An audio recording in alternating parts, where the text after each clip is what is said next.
Imagine a weapon so stealthy, it crossed the world's largest ocean in complete silence.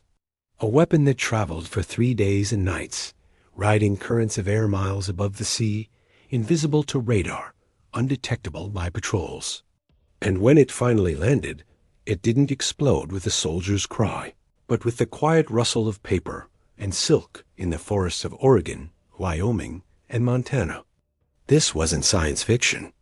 This was Japan's last desperate gamble to bring the fire of war to American soil. The Fugo balloon bombs. Today, we uncover the story of the world's first intercontinental weapon attack. A story of ancient materials, cutting-edge science, and a government secret so big, it depended on total public silence. By late 1944, Japan was on the defensive. Their cities were being firebombed, their navy crippled. Traditional bombing of the U.S. mainland was impossible. But a group of scientists had a radical idea. They had discovered the jet stream, a river of fast-moving air high in the atmosphere, flowing from Japan straight to North America. What if they could build a cheap, disposable aircraft to ride it? The result was the Fugo, or Code Fu weapon. It was a masterpiece of low-tech ingenuity.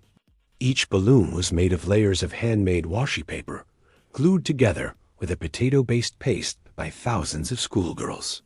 It stood 10 meters tall when inflated with hydrogen. Hanging below was a complex control system made of sandbags, blowout plugs, and a ring of 32 incendiary and high-explosive bombs. The genius was in its automation. As the balloon rose into the jet stream, the dropping air pressure would trigger a sequence. Altitude gauges made of aneroid bars would release sandbags one by one to maintain height. After roughly 3 days, the calculated flight time to America, the last sandbag would drop. This final action would trigger the release of the entire deadly payload over whatever forest, farm, or town lay below.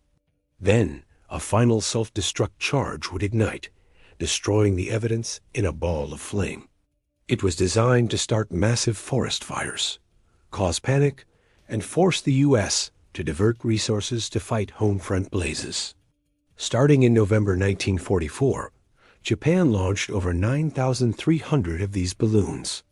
About 300 were confirmed to have reached North America, scattered from Alaska to Mexico, and as far east as Michigan.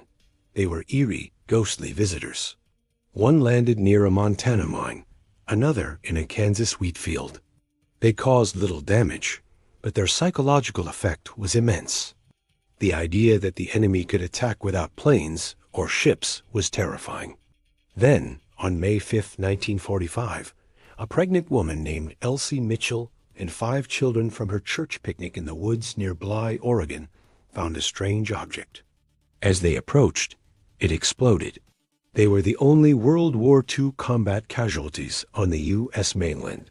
The secret was out, but only partially. The U.S. government had already pieced together the threat. Geologists analyzing the sand in the balloon's ballast bags traced it to specific beaches in Japan. But Washington made a critical decision: total media blackout.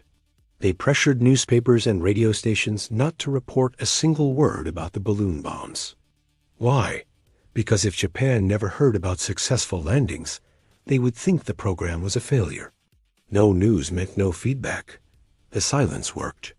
By April 1945, with no reports of fires or panic in the American press, Japanese high command assumed the balloons were failing and canceled the operation, just months before it might have scaled up. The legacy of the Fugo is a haunting one.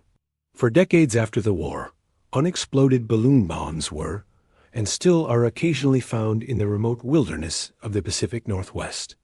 They remain as dormant, decaying relics of a war that truly knew no borders.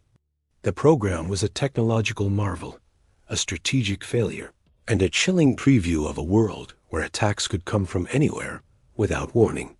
The balloon bomb campaign was a silent war fought in the skies above the Pacific, where information was as crucial as explosives. What's the most fascinating what-if of World War II in your mind? Could these weapons have changed the war if the secret hadn't been kept? Let us know in the comments. If you want to dive deeper into the war's most desperate and secret weapons, subscribe for our next story. We'll be investigating the deadliest maritime disaster in history, a tragedy that claimed over 9,000 lives in a single icy hour.